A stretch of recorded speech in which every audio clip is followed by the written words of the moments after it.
नमस्ते दोस्तों, स्वागत है आपका हमारे चैनल पर। आज हम आपको एक ऐसी कहानी सुनाने जा रहे हैं जिसने न सिर्फ भारतीय न्याय व्यवस्था को झकझोर कर रख दिया, बल्कि महिलाओं के अधिकारों और कानूनों को हमेशा के लिए बदल दिया। ये कहानी है मथुरा केस की, जो 1972 में महाराष्ट्र के एक छोटे से कस्बे से शुरू हुआ, जिसका नाम देसाईगंज है, और ये केस सुप्रीम कोर्ट तक भी पहुंचा। लेकिन क्या मथुरा को न्याय मिल पाया, या फिर यह केस न्याय की हार की कहानी बनकर ही रह गया? तो चलिए शुरू करते हैं। मथुरा एक बेहद ही गरीब परिवार की लड़की थी, जिसके माता पिता का साया बचपन में ही उठ गया था और वह अपने भाई गामा के साथ रहती थी। दोनों मजदूरी करके अपना गुजारा चलाते थे।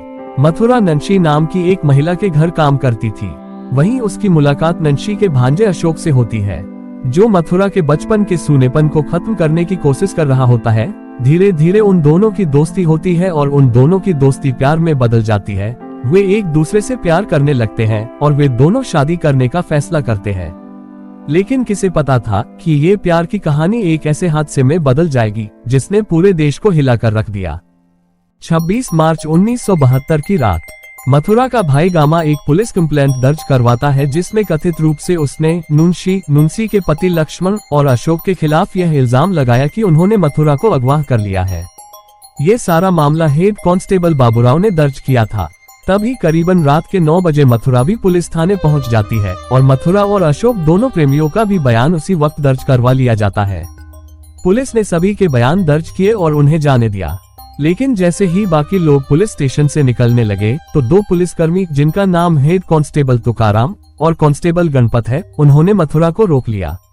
और फिर क्या हुआ? यही वह पल था जब मथुरा की जिंदगी हमेशा के लिए बदल गई।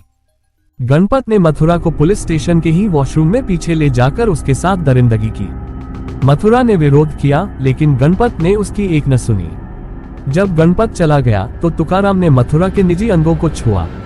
बाहर इंतजार कर रहे नुंशी, गामा और अशोक को शक हुआ जब पुलिस स्टेशन की लाइटें बंद हो गईं। वे पुलिस स्टेशन के पीछे गए और मथुरा को ढूंढने लगे और नुंसी ने मथुरा को आवाज लगाई, जिसके कारण से और भीड़ भी जमा हो गई। तभी तुकाराम बाहर आया और बोला कि मथुरा तो चली गई। लेकिन तभी फिर कुछ देर बाद मथुरा भी बाहर आई और उसने बताया कि गणपत ने उसके साथ कैसी दरिंदगी की है। फिर इसके बाद अगले दिन नुंसी मथुरा को डॉक्टर खुमे के पास लेकर जाती है।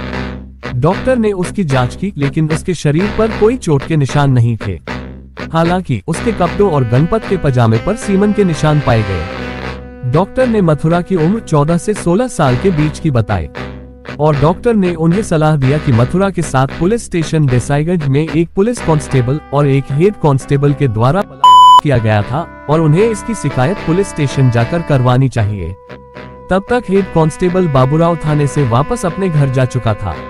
लेकिन तब भी कुछ लोग बाबूराव को उसके घर से लेकर वापस आए और जैसे ही बाबूराव थाने पहुंचा तो उसने देखा कि थाने के बाहर लोगों का आक्रोश आसमान छू रहा था और लोगों ने थाने को आग लगाने तक की बात कह दी थी, जिस कारण से बाबूराव को मथुरा का बयान दर्ज करना पड़ा।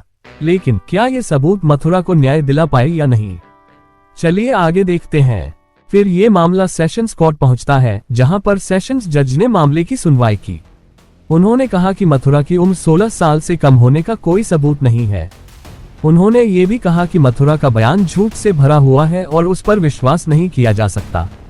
हालांकि उन्होंने यह माना कि मथुरा के साथ यौन संबंध बनाए गए थे, लेकिन ये जबरदस्ती नहीं था। इसलिए उन्होंने तुकाराम और गणपत को बरी कर दिया। लेकिन सेशंस कोर्ट के असंतुष्ट आदेश को फिर इन लोगों द्वारा बॉम्बे हाई कोर्ट ले जाया गया। मामला बॉम्बे हाई कोर्ट के नागपुर बेंच में पहुंचता है।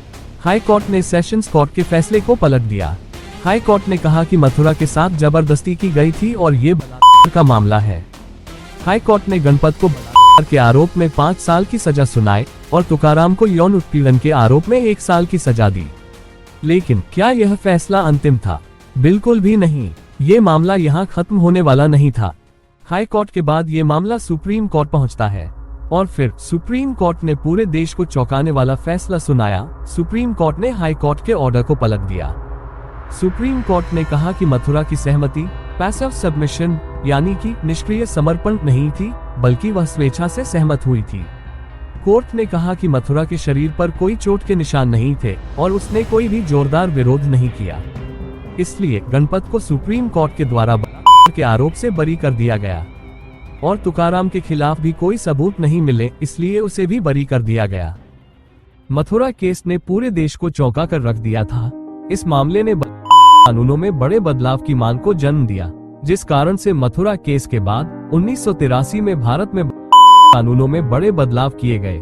कस्टोडियल रेप की पैसिव सबमिशन को गंभीर अपराध माना गया और पीड़ितों की पहचान को गोपनीय रखने का प्रावधान किया गया। आप लोग भी यही सोच रहे होंगे कि मैं पीड़िता मथुरा का नाम बार बार कैसे ले रहा हूँ, जबकि जिन भी महिलाओं के साथ यौन उत्पीड़न का अपराध होता है उनकी पहचान को गोपनीय रखा जाता है। तो ये वही केस था जिसने इस प्रावधान को जन्म दिया और ये घटना इस प्रावधान के संशोधित होने के पहले की है, इसलिए मैं पीड़िता का नाम ले रहा हूँ। इस केस के बाद भी कई सारे बदलाव हुए हैं, जिनमें से 2012 में बच्चों को यौन शोषण से बचाने के लिए पॉक्सो एक्ट लागू किया गया।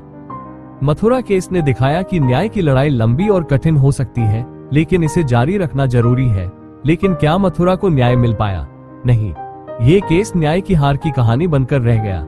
मथुरा को भले ही न्याय नहीं मिल पाया, लेकिन मथुरा को सरकार ने कानून में संशोधन करके न्याय देने की कोशिश जरूर की। मथुरा केस हमें बहुत कुछ सिखाता है। ये केस हमें सिखाता है कि हमारे जुडिशियल सिस्टम को और भी संवेदनशील बनाने की जरूरत है। ये हमें सिखाता है कि महिलाओं और बच्चों की सुरक्षा और अधिकारों की रक्षा करना हम सभी की जिम्मेदारी है। ये केस हमें ये भी याद दिलाता है कि सामाजिक बदलाव लाने के लिए हमारे समाज में जागरूकता और एकजुटता बेहद ही जरूरी है। मथुरा केस ने भारत में कानूनी सुधारों की नींव रखी।